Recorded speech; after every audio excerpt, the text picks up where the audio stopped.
Donato's is about a $300 million revenue company. Treat people the way you want to be treated, and that is good for business.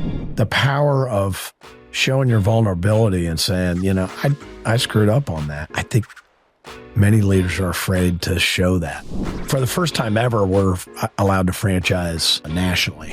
The sole purpose of business is not just to generate profit. You can have an impact on other people. I mean, franchising is the best model to achieve the American dream.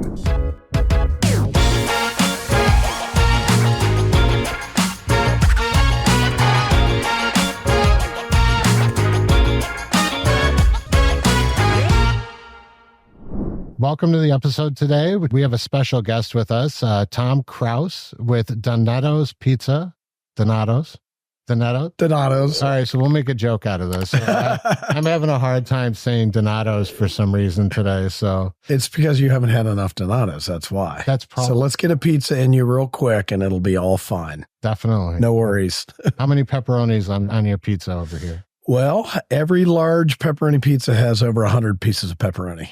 That's an insane amount of pepperoni. I know, isn't it? Yeah. And no, people don't count it one by one. We weigh all of our toppings and we know how much each pepperoni weighs. So by the time you hit the weight, it's at least 100 pepperonis. That is fantastic.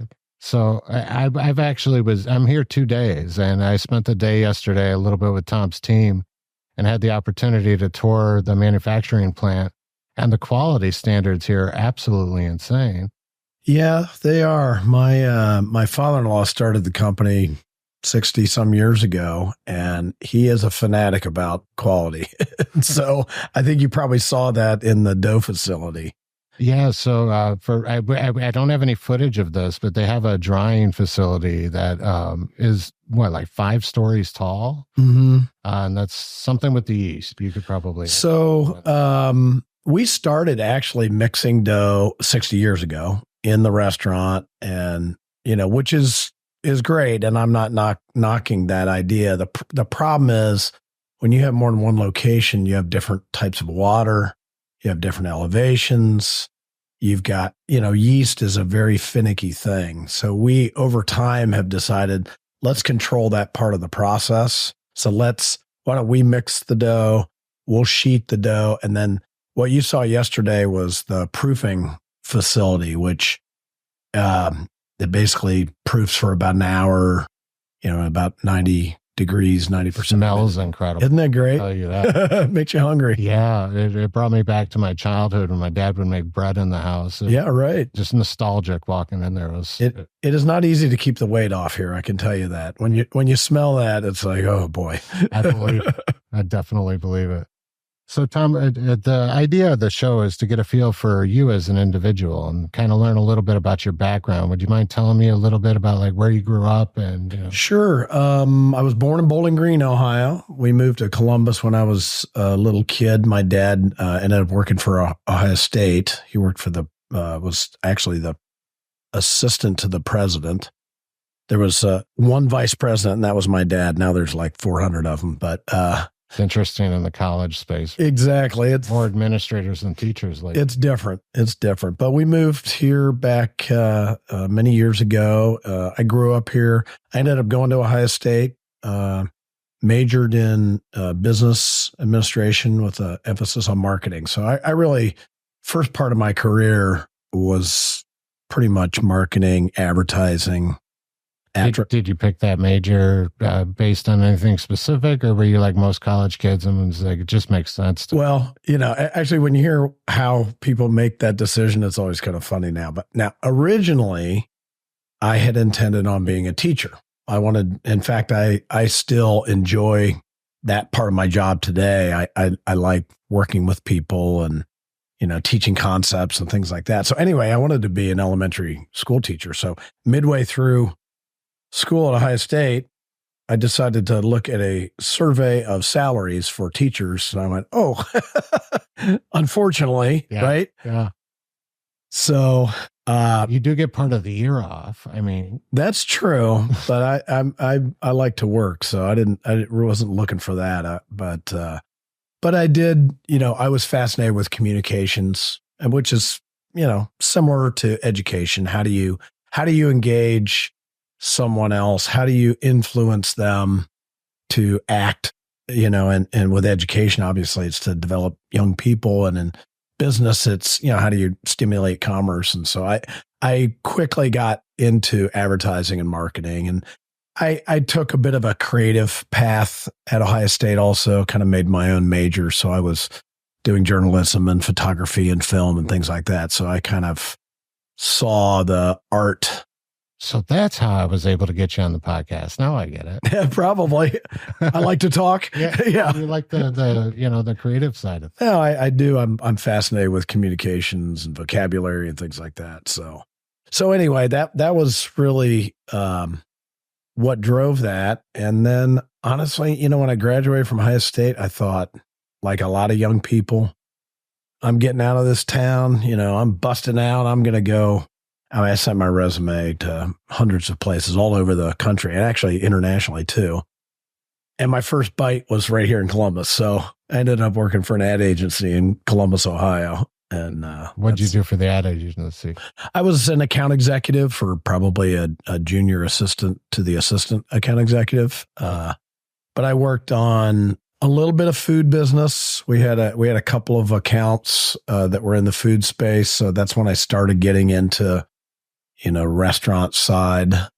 We also did the travel and tourism, Ohio, the heart of it all, that ad campaign, which they brought back. That was something that I worked on. I don't know. How many years ago is this now? 40? Something like that.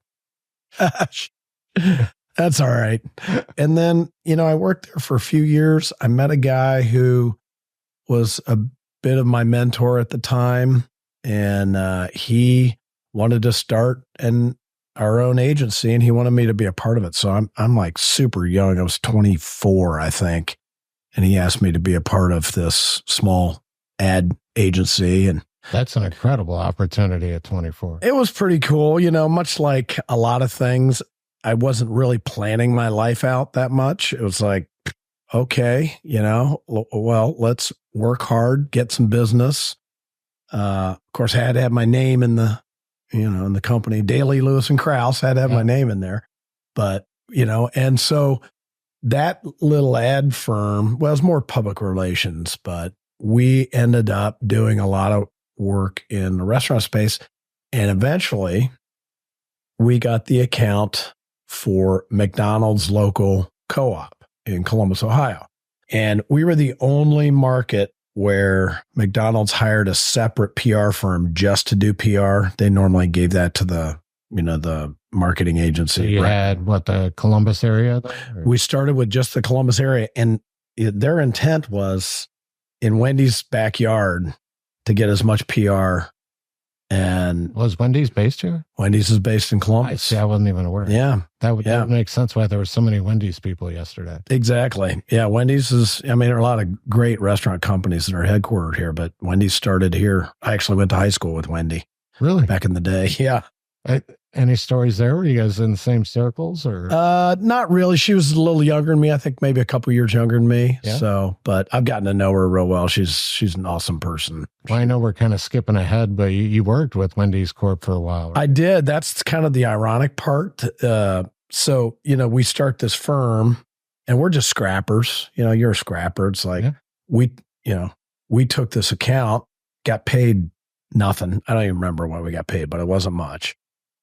But we were given this challenge, like get PR for McDonald's in Wendy's home market, like bring it on. So we did all sorts of kind of stunt type stuff. They introduced salads. And so we had held a major wedding on the Oval at Ohio State's campus. And it was tended by hundreds of people. Whose wedding? The salad dressing and the salad. They got married. Oh, wait, so.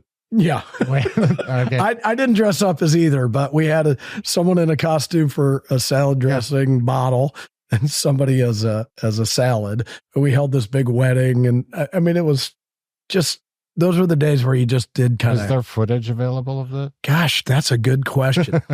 Maybe, probably. All right. I'm going to have to scour. You might have to scour. Try to find those. of course, in my mind, it's bigger than you'll probably find it to be, but that's how stories go, right? Yeah. But anyway, that and just a lot of other things. We got a lot of traction. So funny thing, after that, we started getting some other business, and we're picking up accounts quickly. One's a rust proofing company, one's a leasing company, one's a shoe store. We're like, wow, this is amazing.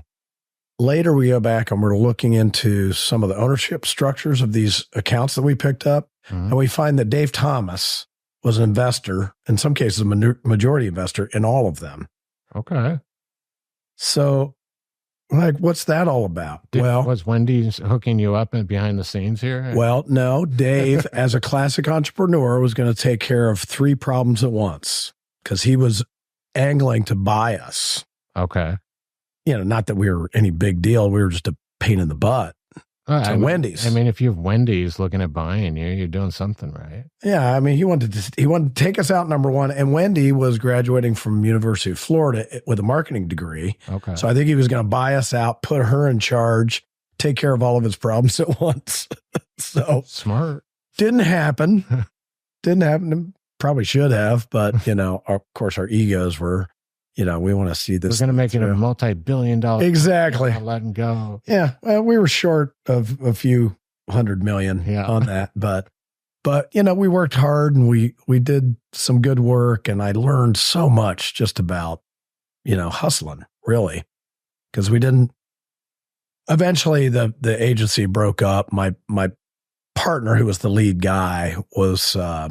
He was kind of going through some things in his life. So he was a bit scattered. We had no business plan. I mean, I think about this today. We hardly even sat down to say, what do we want to be doing? We just got business, did the work. It grew. There's so many that start like that. But I honestly, when I started mine, my business plan was some scribbles in a notebook. Right? Yeah. It was probably more about passion for you, right? Well, I had a pretty good idea what you were going to do. So this story's not about me, but my mentor, I already built the company once for somebody else. Okay. So I already had it up. So you kind of knew. Yeah. But it's funny how you looking back, like I have friends right now that are trying to go into business for themselves. And that's one of the first things I tell them is to make a business plan. And right. They discount how important that is. I hear you. I do the same thing. Somebody comes and asks me for advice, and I say, well, let's get a spreadsheet out. Let's make some assumptions on your revenue and what's your expense. And then, do a high, medium, low. And they just don't want to do it. Or market testing their idea. Sometimes they'll bring in an idea and I think it's enthusiasm that turns into impatience, right? Which you can't discount it because, a lot of people maybe don't have that kind of passion. So having that passion is super important. But so that was, that's kind of where we were. I was starting to grow up and wanting something that had a little more structure to it. It was a bit, chaotic. And so I ended up leaving. We ended up dissolving the agency, and then I had my own little firm for a little while. And then I ended up working for a small firm. Did you leave with something in place? Did you know where you were going, or was it just a falling out partnership? And you guys? It wasn't anything bad. It was just, he was moving on to do some other ththings, and I thought, I can hustle for a while. So I set up my own shop and Tom Kraus Communications. There you go. I had just a smaller version of the same hustle. I had a, cell phone company. I had a print shop. I had a cable company. I had all these little businesses that were, all of them had funny stories associated. It's funny when you look at somebody successful, right? And then you start looking at the past, and there's always a stack of other careers and different jobs before it, right? For sure. There's that pile of attempts at different things until they find the thing that just clicks with them. Well, and you go back and you say, man, I think the things that I am good at now, I look back and I go, it kind of started in some of these things, like I think I'm fairly good at selling and, selling ideas and things like that. And back in those days at Tom Kraus Communications, I had a guy, he was an investor in the cell phone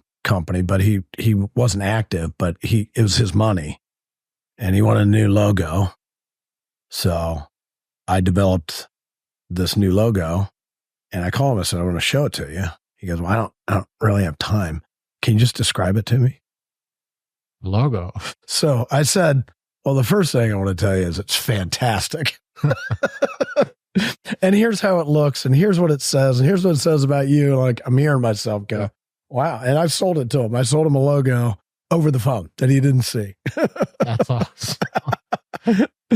So yeah, it was a fun time. It was a little nerve-wracking too, because Sure. I mean, it's a scary thing going on your own. Yeah, you got to pay your rent and take care of people and things like that. Payroll shows up and hold on. Yeah, exactly. That was probably the most stressful thing at the firm that we had, is because we had started to build a staff and I described this a little more of a, not chaotic, but not a very strategic, kind of structure. So if you don't have a very strategic structure, but you've got all these responsibilities and payroll, that's, they're counting on you. Yeah. That's stressful. I don't think I realized how stressed I was until I look back today on that kind of thing. But looking at it from a franchise lens today and the importance we put on, structured systems, processes.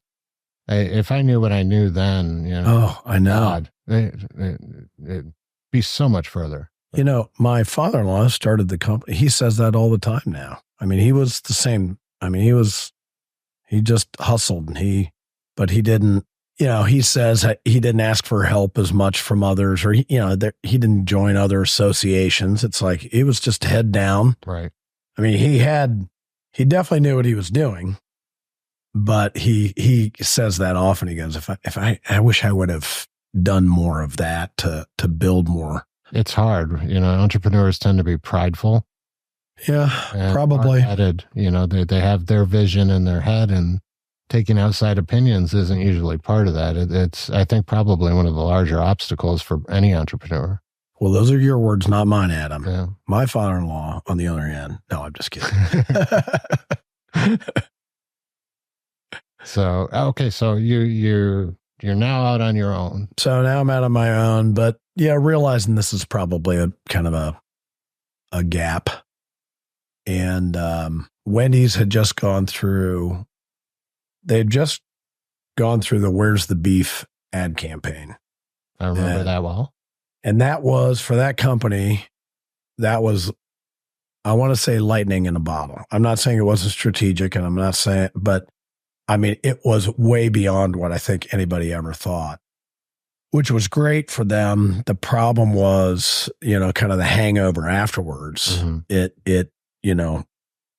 The things that you thought were going to work didn't work for them. And so they struggled, in the late 80s, and their stock got down to an all-time low, like $4, I want to say. And what would you say was their biggest hang up? Like, what was holding it back?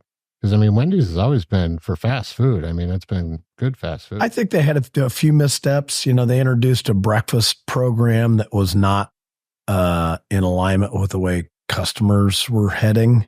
Okay. They introduced a whole, made to order omelets and a lot of sit down, great quality, great products. But, the market was looking for convenient, quick drive through, that kind of a thing. So I think they had a few moments where they weren't really listening to the customer as much. They were maybe listening to their own internal. Yeah. And, and I think they were missing the operations focus that they needed. Dave stepped away for a while and during that time. And then, so they fired their national ad agency.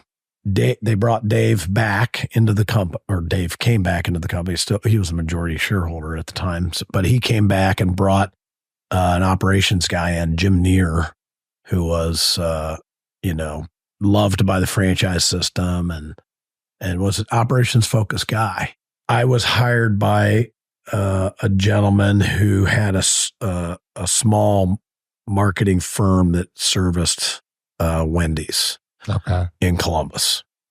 And he ended up being my mentor. He ended up being the CMO for Wendy's, and he was the creator of the Dave Thomas ad campaign and all of that. But he started with this, talk about scrapping. Were you around when they created that campaign? Oh yeah. Dave? No, I was a part of it. I got to go with Dave on commercial shoots. One of my jobs was to go on the shoots and be there. And, one time we're in New York. And was it hard to convince him? Because I know a lot of times founders are behind the scenes, right? He wasn't wild about it. And the first shot out of the gate was not very good because, he was sitting there in his white short sleeve shirt and tie and, robotic. Kind of robotic. Yeah. And he got absolutely panned by the trade press. I mean, Ad Age, I still remember a guy named Bob Garfield was the writer, and he called Dave a steer in a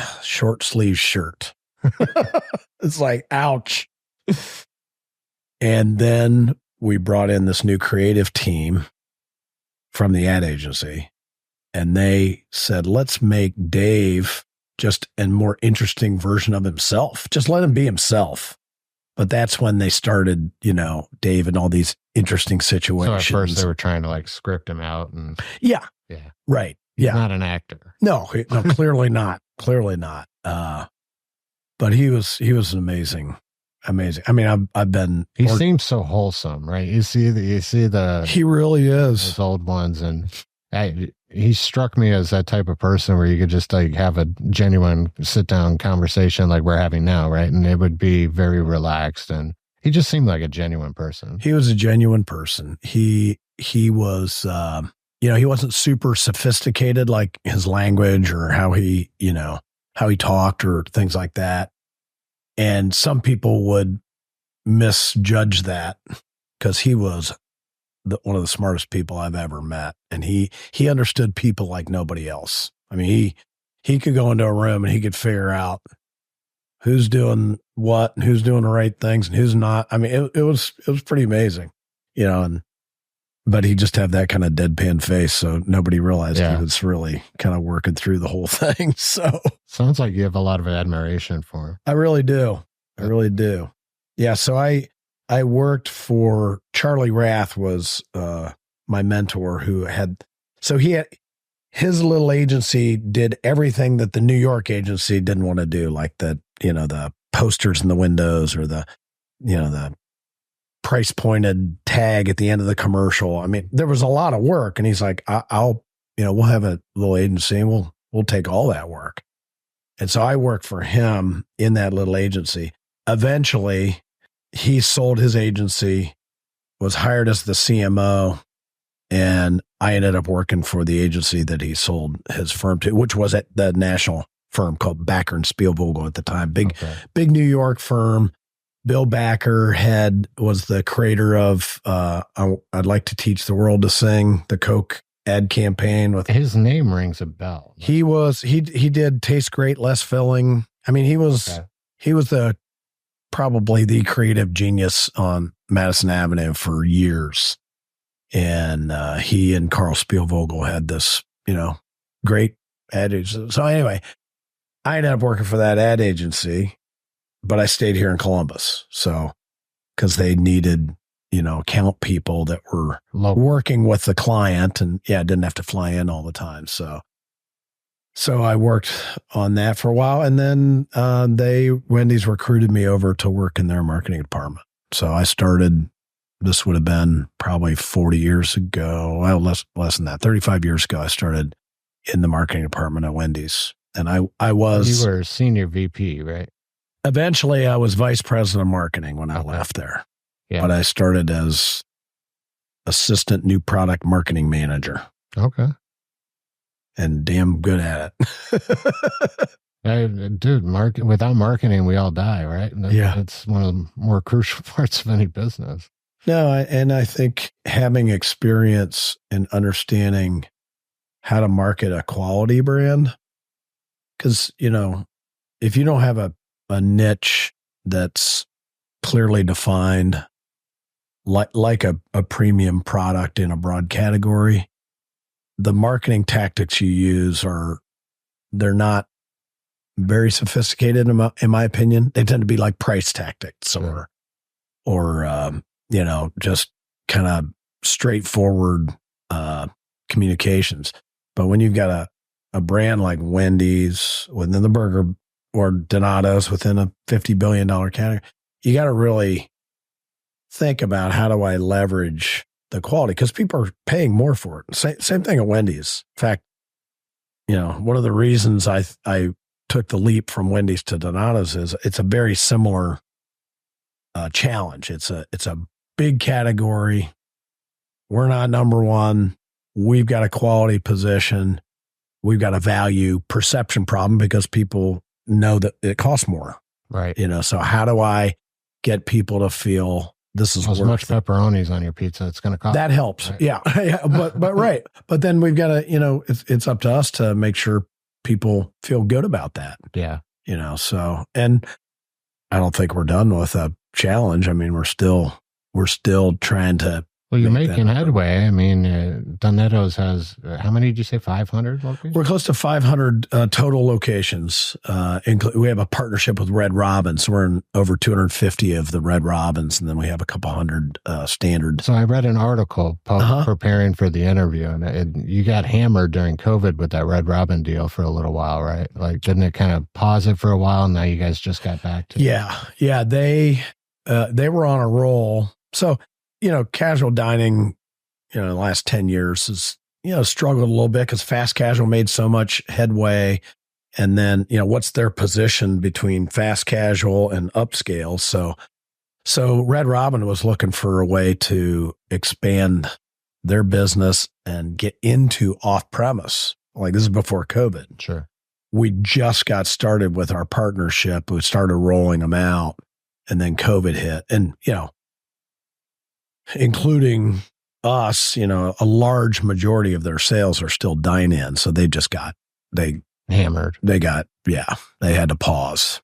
And so now we're back to reintroducing and, From what you were saying yesterday, it sounds like it's going very well. It's going great. It's a real, and it's cliche, but it is a win-win. They're looking for a quality, a product that's, consistent with families. It builds their average check because, maybe. So how's that work in a Red Robin then? So just like a menu item, or it's just on the menu. It's on the menu. Okay. Now we market it as an app or shareable or, an entree. So, okay. But, it works for a lot of occasions. And then the off-premise side is significant. And so for them, it's adding a component that reinforces their strategy. And for us, it's allowing us to expand. And I when we started with Red Robin, it was at a time where our challenge at Donato's was we have always kind of been a regional brand. And we're a regional brand in large part because our ingredients, which are the highest quality, but many, if not most of them, are customized to us. And that's, you're logistically heavy. I could tell yesterday. That's a challenge. You can't just open a pizza shop in Reno, Nevada and say, hey, send me some pepperoni and cheese and I'm in business. We have unique ingredients. So you can't get distribution. So what Red Robin did for us is our ingredients used to be in I think 7 distribution centers in the Midwest. Mm-hmm. And now we're in 26 distribution centers all over the country. So for the first time ever, we're allowed to franchise nationally. Awesome. Yeah, it's great. Yeah. So that's the win part for us. And they're a great partner. Their culture is, and even though they're a public company, their culture is very consistent with ours. They're store level people. They've got rituals that are similar to ours. We start every meeting with something we call promise and action. They start every meeting with burger stories where you're recognizing people. It's kind of freaky how similar the cultures are. And so, and they have reverence for our product, and they do a great job with the preparation and serving the product. So we're just kind of anxious to, get the whole rollout finished. Speaking of some rituals, I really appreciate the little token that I got yesterday. Oh, good. Very cool. Would you want to tell the audience a little bit? Sure. So maybe just a brief history. Sure. Donato's started, my father-in-law was 19 years old. He was taking accounting classes at Ohio State, the business school. They gave him a definition that the sole purpose of business is to generate profit, and that kind of stuck in his craw because he's like, that's the sole purpose, is just to generate profit. Because as a 13-year-old, he worked in a little pizza shop, and he was learning. He had two owners that were very different. One was a super friendly guy who took care of customers and his people. The other one was just reserved and a bit of a bean counter. He'd water down the sauce to get a few more pizzas made that night. And these things where Jim would look at it and go, I'm not sure I'm buying into that. And sure enough, the nights when the one gentleman worked, sales weren't that great. And the nights when the first gentleman worked, sales were good. So I tell this story because he started this philosophy that is, treat people the way you want to be treated, and that is good for business. And that really is, and it's stuck in his craw. The sole purpose of business is not just to generate profit. You can have an impact on other people. It's to provide value in mind. Provide value, make somebody's day a little bit better. Profit's a component of it, but the money portion is just a resource. Exactly.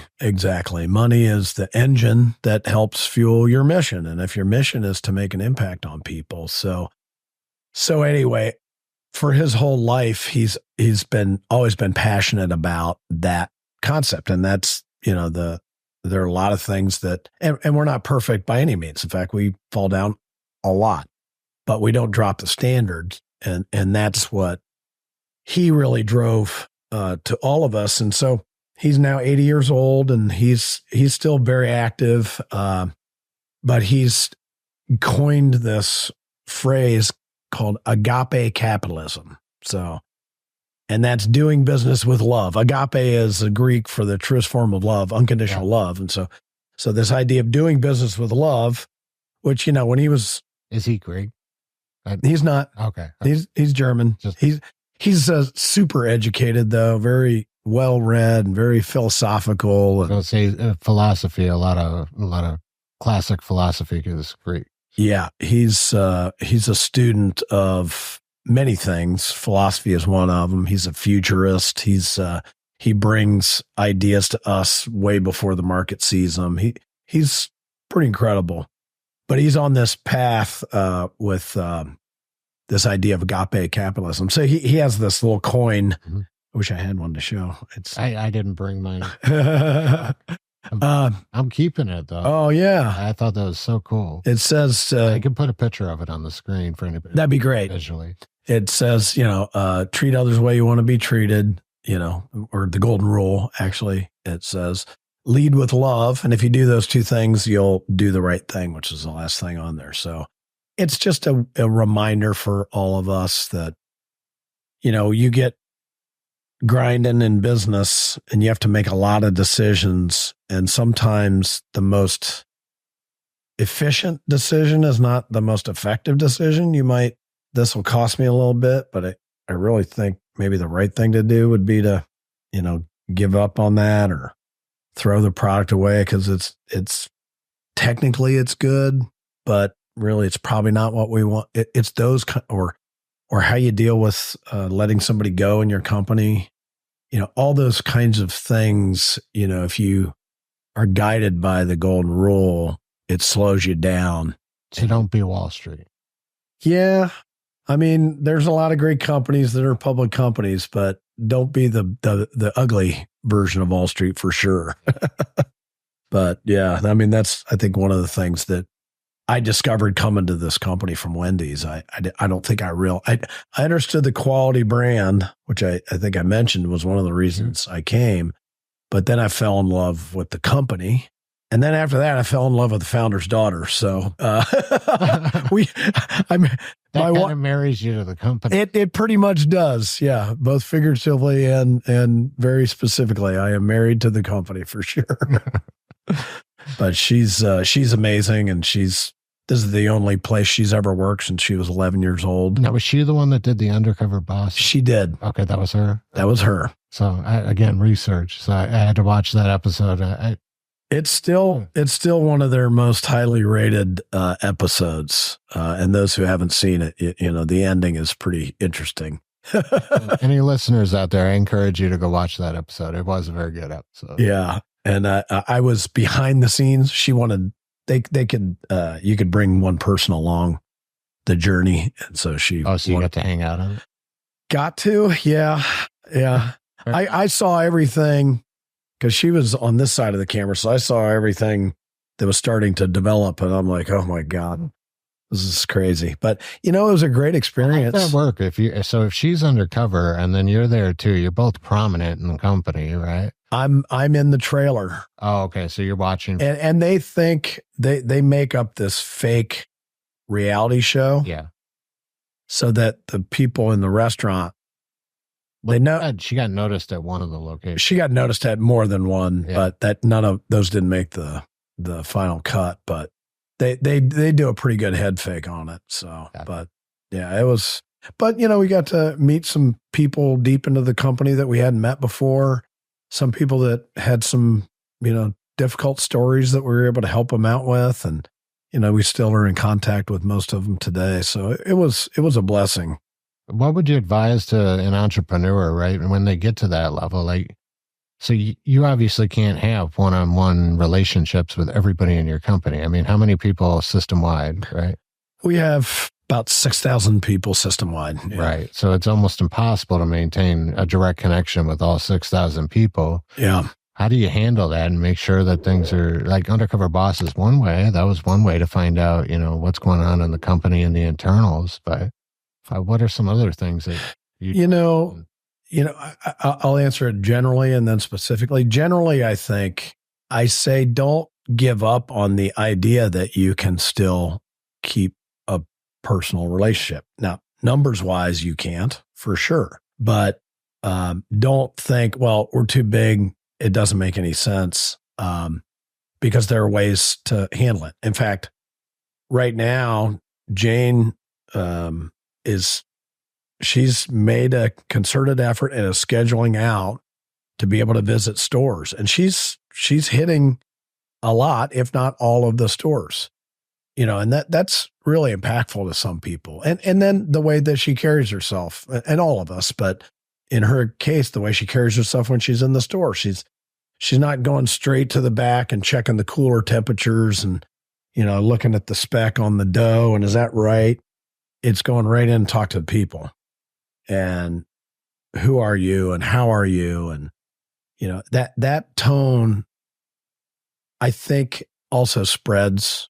And it's one of those things where you may not be able to talk to all 6,000 people, but hopefully a majority of the 6,000 people. And their local leadership, hopefully it carries. Exactly. And they've heard, well, that was the other thing I was going to say is I think our franchise partners who run those markets, we make sure we have a close relationship with them and they understand. So that's a general, and I say, just don't give up on it. Let's not, don't give up on the fact, well, it's not possible. I mean, don't give up. And then, communications today with, webinars, and during COVID, Jane and I did videos. I want to say it was every week. And I wrote them or she wrote them. I mean, it wasn't like, we hired some PR firm to write them. And half the time we said, we don't really know everything that's going on. I mean, because nobody did. Here's what we do know. Here's what we don't know. But here's, just some sense of reassurance and things like that. I mean, COVID was an example of, and there are other examples when there's tragedy within our family, like show up.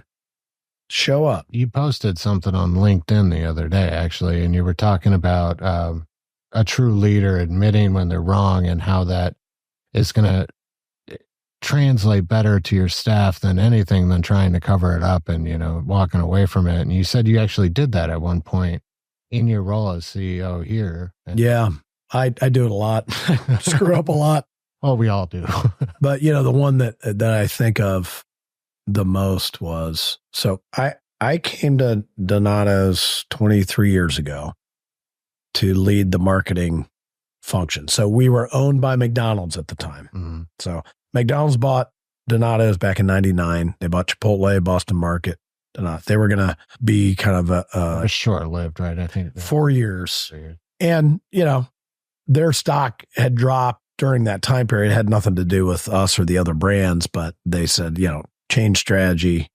And the family ended up buying the company back, which is, a great story.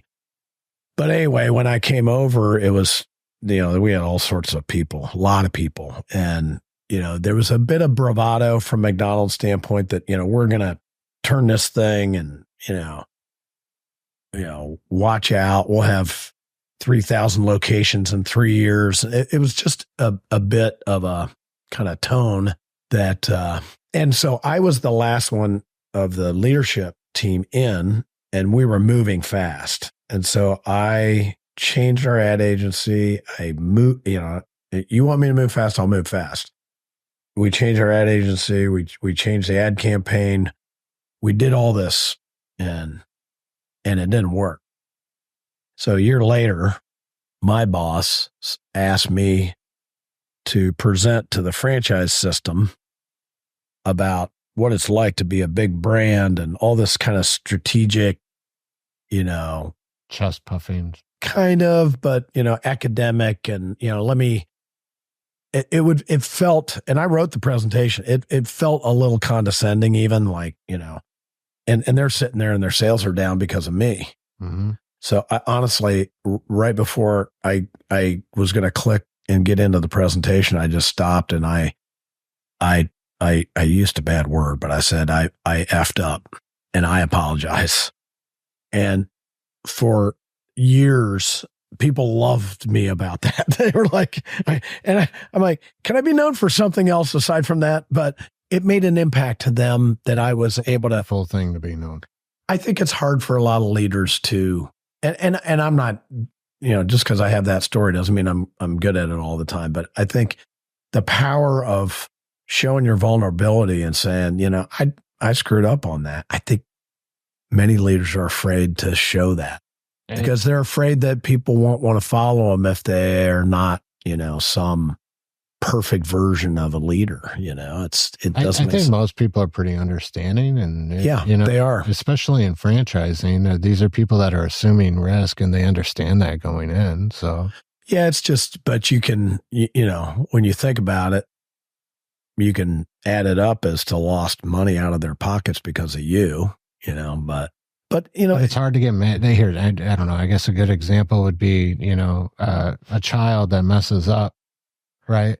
I was just going to say, the parent doesn't stay mad at them generally. They're honest about it. I was just going to say, I think with parenting and with relationships, you get into conflict with your spouse and, everybody's defending each other. And as soon as somebody lets down, says, I messed up, everything settles back down. And that's how you build trust. So I think in an organization, mostly that's how you build trust is just being honest with people. Yeah. Not always easy, but. I love that. I absolutely do. Appreciate it. So, all right, let's lighter thing. We're no tissues, remember? Tissue stuff. All right. So this is the first time I'm actually referencing my list. It's been an awesome conversation. Oh, good. You're really great at this, by the way. Thanks. I'm trying. So no, you're only my third interview. It's really good. So where'd we leave off really with your journey? How did you get from Wendy's over to Donato's? Yeah. So I was at Donato's. Yeah. Keep doing it. I know. What are we going to do about that? Don't worry. I'm going to throw it really big on the screen and we're going to do, we'll bring in the AI announcement person. There you go. Throw it up there. So yeah, I was vice president of marketing at Wendy's and my career was going great. And actually I was kind of on a fast track to potentially be the CMO. And then Donato's reached out to me. Actually, somebody that I had worked with at Wendy's had gone over to Donato's, and they reached out. This was after McDonald's had bought us, and they were building their team and all that. And I was super happy. But my boss was only about 5 years older than me, I want to say. So I thought, this may take a long time.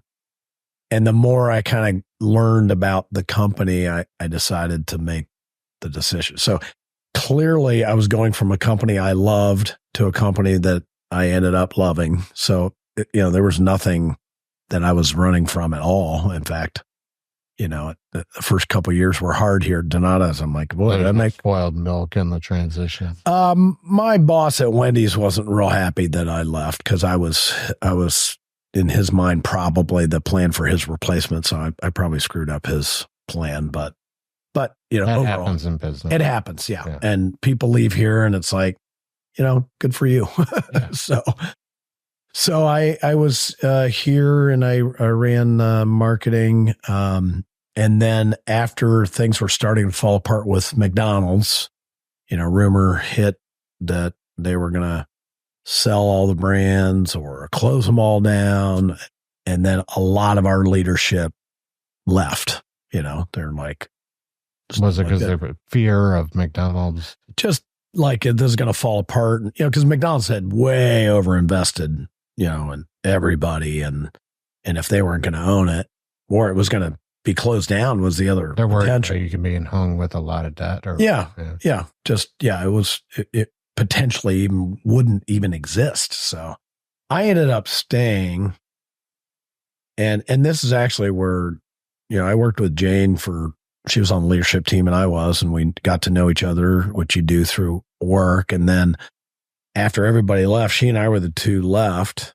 And to clarify, Jane is your wife? Jane's my wife, Jane Grody, who is the daughter of Jim Grody. Yeah. Okay. Yeah. And she was for the audience. Yes. She was the head of our people department, and I was head of marketing. And so now our CEO who was from McDonald's had been fired. Jim Grody was actually in conflict because they were looking to, buy it back. Our CFO was trying to tear it apart. So it was one of those things where we looked at each other he wanted to piece it out, or what? He had a lot of ideas, but he was going to piece it out, convert some into, they had some sub concept that they had made up, and the rest was really that didn't happen. Yeah. Oh, I know. And so we ended up running the company for 6 months. And actually it got to the point where I'm like, she and I put all these org designs together, depending on different scenarios. We're high-fiving each other for what great work we did. And I'm looking at them closely afterwards. I go, wait a second, I'm not in a lot of these. I should probably go find a job. And I actually ended up, I got a job as the CMO for KFC. Really? And 2 days before I was supposed to go down and have dinner with David Novak and Cheryl Batchelder at the time, who was their CEO, they let that whole leadership team go, and they called me and said, "You're not coming." So think about how life would have changed. So I ended up staying. The family ended up buying the company back. And so, I ended up running franchising and then developing the new store design. I helped start, we had a frozen pizza division out of the plant downstairs that started when I, Yeah, Rob was explaining you guys don't do that anymore, right? Right. Yeah. We had the dough plant, and we had an opportunity, a president of one of the Kroger regions said, "I'd like to do Donato's in Kroger." We didn't really know what he meant, but we said yes. Jim and I were in this meeting, and we got in the car. We're looking at each other like, how are we going to do this? We ended up developing a take and bake pizza. So you could make the pizza in the Kroger, and eventually we ended up making it at a central location and bringing it to them. And we did $5 million in sales first year, and it was success. And then we grew into frozen pizza business, and it was a great pizza business. We developed a gluten-free line called Sonoma Flatbreads that was unique to us. And we just never really made a whole lot of money. And it's kind of a tough business. Well, it's a different industry, right? It's a different industry. Competitive one. Super competitive. Margins are tight. The cost of entry, slotting allowances and all of that. It's a high risk, low reward, ultimately kind of business. Now, there's nothing to say we couldn't have turned that into, I think it was close to 30 million when we ended up pivoting back out of frozen pizza. But we didn't make a whole bunch of money, but we didn't lose a whole bunch of money. The main reason was the growth on the restaurant side was looking so good for us. It's like, we probably should just focus on that.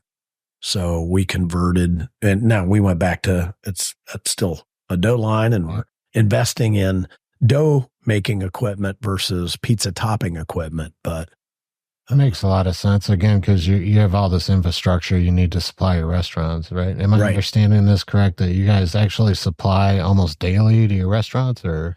It's two times a week, pretty much. Yeah. And we make all the dough here. We actually have for the first time ever, we have a secondary supplier that's been approved, Riches, who's a fantastic family-owned company, a couple $1 billion company, and they'll help us scale. But right now, all of our restaurants are serviced by our dough plant downstairs. Yeah, see, I listen, and Rob was saying you guys are only at 60-something% capacity at the moment, so you got plenty of room. Yep, got plenty of room, and we have plans we'll start a capital project this next summer that will improve our capacity down there, capacity and speed and quality and all the good things. It's a very cool setup. So yeah, they allowed me to film one little piece. Good. They film all of it, but I got some footage I'll throw up too. Good. So. Good. Yeah, we're proud of the people down there, and a lot of them who work down there came from the restaurants, so they understand from being in the restaurants the importance of the dough, the importance of quality. When there's broken shells, how that can be a challenge, or if it's not proofed properly. So we certainly have QA systems in place, but we also have people that care that are down there. So now how far does Donato's reach go out in the country? So are you heavy in Ohio, Pennsylvania, I'm assuming? We're in 28 states. Okay. Now. So how far west? Well, we're in Red Robin. We're all the way to California, Washington, Portland, in the Red Robins. In terms of a freestanding, just a regular franchise store, we're as far west as Oklahoma City. So we opened a store in Oklahoma City this past year, and the franchise partner who owns that franchise actually used to be the president of Sonic, and then was the interim CEO of Franchisor? No, the company. The overall company? Yeah. Okay. And she was the interim CEO and chairman of the board of Red Robin. We met her through the partnership. She ended up leaving the board of Red Robin, and I'll let her but describe it. But basically, she's like, I couldn't get Donato's out of my head, and so she said we'd like to franchise on Oklahoma, which was that says a lot, right? Super flattering. Yeah, she's a brilliant person too. I might be biased because she started as a marketing person and then ended up being CEO. So maybe. Yeah, I'm noticing a trend in marketing side. They can work sometimes. They don't always work. In fact, the bank wasn't so sure when Jim asked me to be CEO. Like, really? You're going to have the marketing guy? This is after the recession of 2009. Things were tough, and then they make the marketing guy the CEO. Huntington Bank came in the next week. They wanted to meet. Really? Yeah. All right. Have they calmed down? Yeah. Now, actually, I'm joking. I think we've been with them for 45 years or something. They've been a great partner. Good. Always been a great partner. They helped Jim actually, I say 45 years. Been from the beginning. They really helped Jim from the. Do you have any advice again for entrepreneurs on that when it comes to banking? I didn't realize how important that was going to be until I started getting down my journey too. I'm with a local community bank, but having that relationship and having somebody there that I can, call right away and they work with me. I think that's the big part. And I think you have a responsibility. We use the word partner a lot here, and it's not BS. We're franchise partners, not franchisees. They're business partners, not vendors. And I think if you treat it like a partnership, and what I'm saying is I think it's important for you to communicate to the bank. That's one thing I would say. And I think we do a good job at this corporate level, but even on a franchise level, like, where are you? What are you worried about? What's your plan? Like, have a plan. And I think sometimes business people get a relationship with a bank, and then once they've got the loan, then they don't. Oh, I'm sending them Christmas gifts. Are you kidding me? Well, you're different. Not everybody's like that. Yeah. Yeah. Christmas gifts, and we meet regularly and we look over my books together. So you have a good relationship with them? Yeah. To see, is there a need for capital, where we're going. And so it helps a lot, because sometimes, even if I'm not qualified, they can sometimes, if I need it, right, they'll help. Yeah, for sure. Well, and Huntington stuck with us during tough times, and I'm not on the Huntington level. I'm with the national, regional bank. Sure. Yeah. You guys have a little more negotiating power, I'd say, with, the bigger banks. Yeah. Like, how large of a company is Donato's? Donato's is about a $300 million revenue company. Okay. That's system-wide, right? System-wide. That includes sales through Red Robin, franchise company stores. It also includes, we still have the brand. We own the brand for Sonoma Flatbreads, and we license that out. So it includes that. But yeah, we've doubled in size in the last 10 years. That's awesome. Yeah. And now. Yeah, with your new distribution, now we're able to push the B pretty soon. Exactly. Yeah. And the other thing I'm really excited about, Adam, is, interestingly, before Red Robin came to us, we were looking at how do we leverage our operating system, because in our restaurants and the way this whole thing works, it is really unique within the industry, meaning we have a system that is in the restaurants that produces super high volume of high quality pizza consistently with simple training. And what I'm saying is, the dough comes in pre-sheeted. The quality control is there.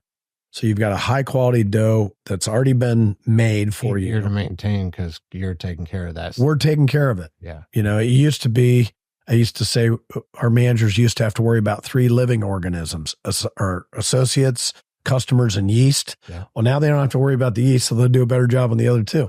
But so we take care of that. You can pre-top our pizzas. We weigh our toppings on scales, so anybody can make. You can make a pizza that's exactly to spec because it's weighed out to the 100th of a pound. We have conveyor ovens that are the time and temperature is unique to the thickness or the amount of toppings. So that whole system, none of it in and of itself is that sexy, but you put the whole thing together, and that's what the engine is that is unique to us. So we were looking at that engine going, well, how do we use that engine in other places? Because we're in 2 airport locations. We should be in 100. We need to be in colleges and universities. We need, and then Red Robin says, do you want to do Donato's? And we thought, well, there we go. We can take that operating system, and in a 250 square foot spot on their line in their kitchen, you've got the ability to produce high quality Donato's pizza. So that was an example of, so now I'm looking at, I don't know what stands in our way, because we have the distribution, we have an operating platform that is not only simple, it's getting simpler and simpler. Jim, my father-in-law, has an innovation center where he's working on automated equipment that will... oh God, we should get into the robotics. Yeah. Well, and I wouldn't even go as far as to call it robotics. But it make, you can sauce a pizza in 6 seconds instead of 30 seconds, and it's perfect. Mm-hmm. They're doing some things that So you got an engine that is great, and then you can add these components that make it even greater. That's why I think the sky's the limit. That's why I think we're excited that, we'll be $1 billion company very soon. And that's not, we don't need to be $1 billion company because of the dollar. We need to be $1 billion company because we do have a special brand. The mission. It does. Yeah. It spreads the mission of Donato's, and why not? I hear too many people come in and say, boy, the pizza where I am is, not any good. And I think people. What's your toughest market to break into with pizza? This is going to be a fun one, right? I bet Jersey's hard. I bet Chicago's hard. I think New York will probably be the hardest. Now we actually, during McDonald's days, we were in Philadelphia, and we actually did really well. Top line, we did really well. Okay. I was surprised. I thought, gosh, do we have to go to Philadelphia first? Right. How about Florida? Some of the country's hardest critic. Exactly. And their definition of pizza is not thin crust pizza cut in squares, edge to edge. Right. It's got a rim, and you fold it. Now, we have a hand-tossed product that's excellent, and I think we can compete really well. But you ask me where if I had a rank order them, I'd put it down a little bit lower. Yeah. Now, Chicago, a little different story. It's a little more Midwest. There's thin crust pizza cut in squares is not foreign. And we shouldn't be afraid of that anyway. I think sometimes people are looking for new and interesting ideas. And if that's a interesting twist on a super popular product. I'm in your space. Yeah. So I just look at those markets, and they are so saturated with pizza. Yeah. Right. So and a lot of them are independent. Yeah. And just the real estate cost, and we're heavily in delivery, so we want to be in locations that are easy to get in and out of areas more like. Mostly. Yeah. But there's room for a couple thousand more in the US, and so we've got a great leadership team here. Our president, Kevin King, he was with us years ago for 13 years. He came back, and he's been leading the team here the last couple of years. He's built a world-class team that's we're outgrowing the size of our company with the kind of talent that we have here. So that's awesome. Oh, it is. Those are the best problems. Well, most of the time, the things that hold you back tend to be, do you have the right people in the right spot? And are they motivated? People. It is. It's 100%. That's all business is. Yeah. So we talked about the money part of it, right? But the money's that's your fuel, but nothing gets done in the company if you don't have the right people in the right places. That's exactly right. It's 100. That's all a business is, period. Yeah. Full stop, right? You got to have a good product and everything, but the people make that happen. No, so. You're exactly right. And, keeping the culture of this company strong as we grow is that's probably the top priority. Because I think, like I said, the things that generally hold companies back from growing, I think we've dealt with those. The franchise partner can make a good living with Donato. So the economic model for a franchise is good. The product is high quality. Culture is something that people are interested in. A lot of times there are a lot of people who are leaving jobs because they're disenchanted with, where they are. If you want to franchise and you can be a part of something in your community that you can make an impact, that's rewarding. That goes beyond just a paycheck. It's making an impact. There's a huge movement to this too, right? Yeah, I agree. Everybody's getting out of the corporate America job. Companies didn't take care of their people. That's right. Really what it boils down to is, the pension plans are gone. The 401k programs are, in my opinion, kind of a joke. There's some money there for people to retire with, but with inflation and everything, it's not gonna really give them a comfortable retirement. Well, that's why I think franchising is the best model to achieve the American dream. Yeah. It allows people to bring their gifts while reducing the risk. Mm-hmm. We've reduced the risk. You don't have to figure out this operating platform. You don't have to figure out all these other things. They've been proven. It's not fly by night. We've been around, but you bring your energy to it. And, I know there are a lot of groups that want to attack franchising, but they're looking at a couple of small situations. And if you look at the big picture is we're providing more opportunity than I think any other business can. For sure. I think that's a no-brainer. Yeah. Franchising in and of itself solves somebody going into business for the first time. It doesn't matter what position they held in a company, right? Even if they're an executive, trying to build at ground level, you're going to spend decades doing that. Exactly. And this gives you just a shortcut to the front of the line. Right. And increases your success rate by what is it? A massive amounts. Yeah. I know 96% of businesses fail in 10 years or something like that. Right. But with franchising, it's like 40 something. Yeah. I mean, we've been around 60 years. We're not going away. No. We're going to keep optimizing it too, so that, I mean, but you and I were actually in DC, 3 months ago? Yeah, a few months ago. So we'll throw this out there for the listeners. If you haven't written Congress yet to support nullifying the NLRB's forthcoming rule on joint employer, please write your senators, your Congress people, and tell them to stop this rule from taking place. It's been delayed currently to February. Is that February, right? Yeah. So right now they've got it on hold. It was supposed to take place this month, but it's on hold till February, but there's still time to stop it from taking place. I encourage everybody to learn more about it. So I don't want to take our whole episode. No, I'm glad you did. You said it better than I would have said it. It's so important. It's important. I think, and it's like we were saying, I think this is the sweet spot for where people want to be. They want to more and more. They want to take care of their own livelihood, but we also don't want them to fail. What's a better opportunity? I mean, so you're in corporate America, you're working middle management. You've got a 401k that, has a few $100,000 in it.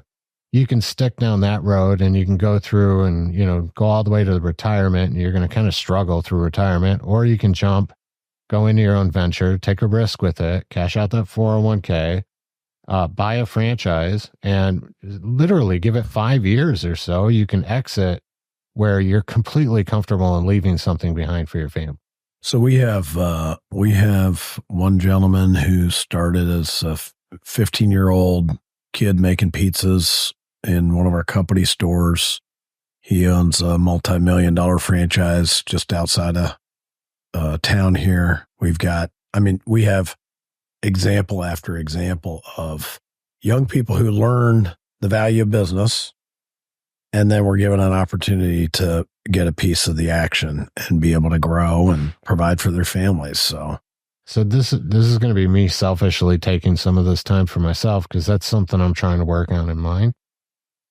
We don't know how we're going to do this yet, but I want a transitionary path for somebody to be a technician, either at a franchise location or in my corporate location, and being able to transition into franchising. Do you have any pointers on how you structure that? Because they're generally not financially qualified right away, right? What you may want to do is just kind of ease into it. Think about giving them, a piece of ownership. You either would fund them, or you'd find them funding, and you'd maybe back them or sign on the loan if you really believe in them, right?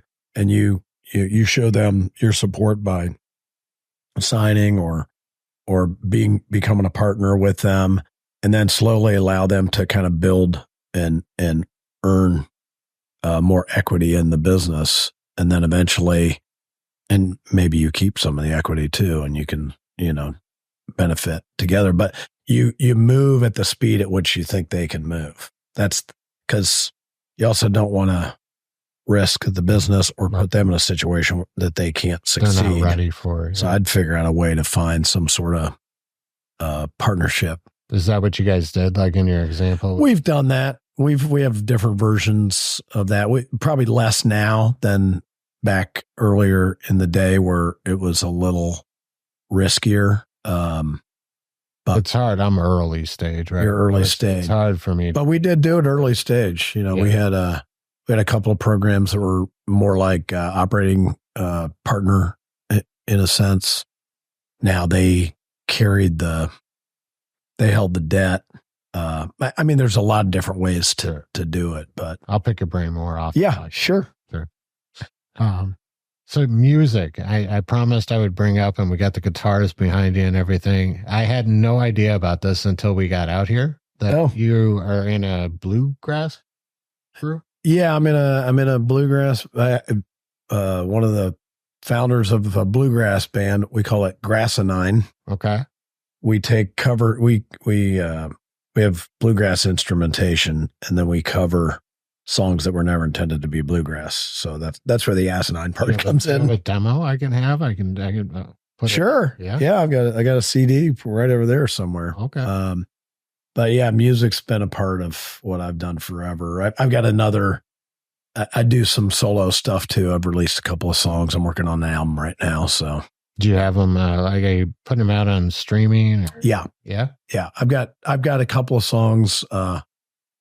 One song I wrote with my son when he was 8 years old.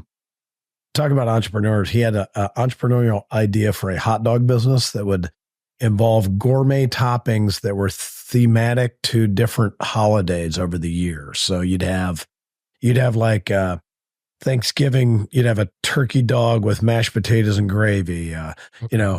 St. Patty's Day would have the bright green relish. This was his 8-year-old idea. Actually, I think it's a pretty good idea. Yeah. So I started calling him the Hot Dog Boy. So anyway, I wrote a song called Hot Dog Boy, which has apparently been picked up by our minor league baseball team, and they play it every home game during the hot dog race.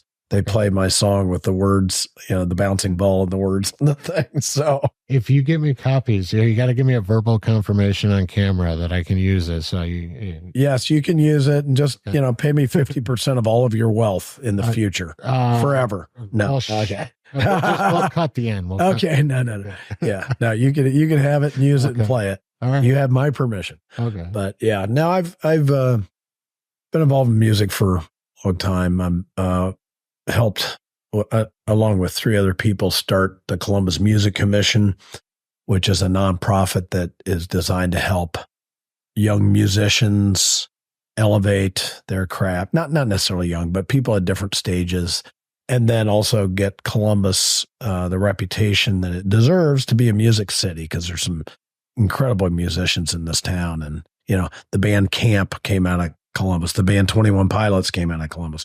Rascal Flatts came out of Columbus. I knew none of this. Yeah. In fact, those 2 guitars, that's signed by Rascal Flatts, and that's 21 Pilots. Hell yeah. But so anyway, music, I think there's a lot you can learn about business leadership by music and the writing of music, communications. I think about, as an organization, the bigger you get, sometimes you want to change your communications or your theme or your mission statement. It's like, this is important now. Oh, now this is important. Oh, now this is important. But don't forget this. And I think about great songs that are popular. I read a study one time USC did that they found that the more often you repeated the chorus in a song, it had a 15% greater chance of rising in the charts. So it sticks, right? It sticks. It's that repetitive. It's repetitive and it's simple. And so I take repetitive and simple and I say, that's one thing I think organizations struggle with. They either don't repeat it because here's the policy. Here it is. Yeah. Good luck. In fact, Jane and I were just talking yesterday. She's like, we got to reinforce our DOE standards, because we haven't talked about that in a while. I mean, even I get reminded by it. It's like, well, you're right. So, and we need to be simple in our messaging. Take the complex and make it simple, because people that work for us or work in our franchises, they're busy in their lives. They don't need to try to figure out what the heck you're talking about. So anyway, I can go on and on, but you use acronyms and stuff too. That's kind of the point of right. Right. But music is, can generate energy. Music can, create simple messaging. And so I know. I'm fascinated. Is it therapy too, in a way? For me personally? Release, right? Oh, yeah, for sure. I mean, I used to play mediocre golf every weekend and I was frustrated. I play mediocre music on the weekends, so I'm not frustrated anymore. Golf is a very frustrating. It is. It's horrible too, depending on who you're playing with, right? You end up playing with people that are, having fun with it. It's fine. Yeah. But then you get that one person, that one guy that's throwing his clubs and, having a temper tantrum, and it just ruins the day. Yeah. You see a lot of smiles on stage when you're playing music, or you play music with other people too. It's really pretty cool. Do you still play live out? Yeah. I know you did covers and stuff for a while. Yeah, no, we play, for a while there, we were playing probably a couple times a month. So 12 to 15 times a year. Most of the people in the band have other jobs. So we take all of our proceeds and give it back to charity. We've done that for years. We've given back probably $150,000 back into charities in Columbus. So that's awesome. It's fun, music, people come out to have a good time. So we have a lot of fun with it. I mean, I'm goofy on stage. You should play at one of the IFA events. There's been some talk. Yeah. Actually, yeah. The IFA All-Stars band is talking about getting back together. So, okay. Yeah. So we'll see. All right. You heard it here first. That's right. Breaking news. So I think that's pretty much a wrap for the show. Awesome. I think at this point, if you just want to share where anybody could find information about you, or if they want to learn more about Donetto's. I had to do it again. What are we going to do with him? I swear. Donatos. Think dough and then think not what you've been saying before. So Donatos. Anyway, go ahead. Seriously, it was like my biggest fear coming into this thing, and I completely. As they say, you'll fix it in post-production. Not this one. I did it 2 times. It's all right. So it's close enough. Yeah, it gives character. Exactly. Do you want me to just start answering? Wherever you'd. No, well, listen, I enjoyed talking to you. I think what you're doing is great. I hope you get many, many, many viewers, listeners, that kind of a thing. As far as for me, you can find us at www.donatos.com. I write a weekly little thing on LinkedIn every Wednesday called The Corner Piece. Our pizzas are cut in squares, so there's something called The Corner Piece, which is just some philosophical little nuggets about leadership that hopefully people would find interesting. And then our band is Grass 9. You can hear our music, or you can hear my music on Tom Kraus on all streaming platforms. But loved talking to you, and appreciate it. Awesome. And we'll make sure and throw that up there. Should they just follow you on LinkedIn individually? Or okay. Yeah, just me. Okay, great. I'll put your profile information and information about the band up on screen, or our post editor will. Yeah. Thank you, everybody, for joining us, and we'll see you on the next episode. I'm Refresh Man, and I'm here to empower you to take charge of your destiny. Are you tired of working for someone else? Do you dream of making a difference in your community and unleashing your full potential? Then look no further than Refresh Franchising. With us by your side, you can start your own heroic business venture with the unwavering support and cutting-edge resources you need to conquer your goals. Our franchise model is like a super serum that will give you the strength to succeed. Refresh provides extensive training, ongoing mentorship, and an established brand with a loyal customer base. Plus, you'll become part of a heroic league of entrepreneurs who serve as allies on your journey towards greatness.